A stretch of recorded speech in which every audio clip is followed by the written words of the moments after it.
Objectif rempli à ce jour à seulement 80%. L'engagement a pourtant été pris il y a 13 ans. Il pourrait être tenu en 2023.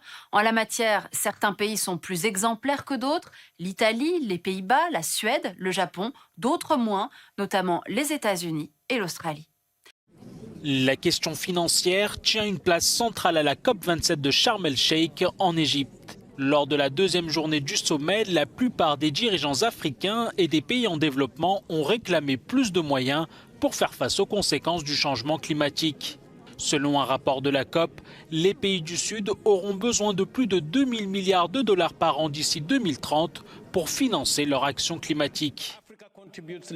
L'Afrique représente moins de 3% des émissions responsables du changement climatique.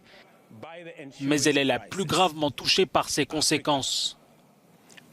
Il est donc juste et approprié que cette conférence prenne les mesures nécessaires pour reconnaître les circonstances et besoins spéciaux de l'Afrique.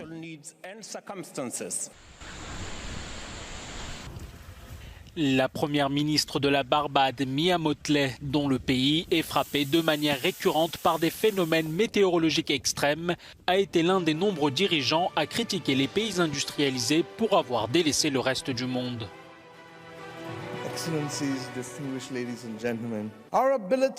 Nos capacités d'accéder aux voitures électriques ou nos moyens d'avoir des batteries ou des panneaux photovoltaïques sont limités à cause des pays qui peuvent produire pour eux-mêmes et qui occupent une place de premier plan sur la transition énergétique.